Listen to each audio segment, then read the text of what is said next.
في الغابة الابتسامة ليها معنى تاني خالص.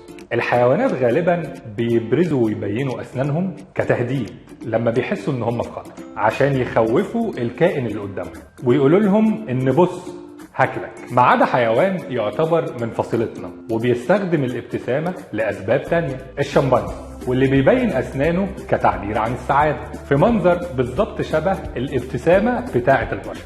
الابتسامة عندنا وعلى عكس الحيوانات بنعبر بيها عن الحب والترحيب والثقة، وعشان كده الأسنان الحلوة بقت مؤشر للنجاح وبتعكس ثقة وود.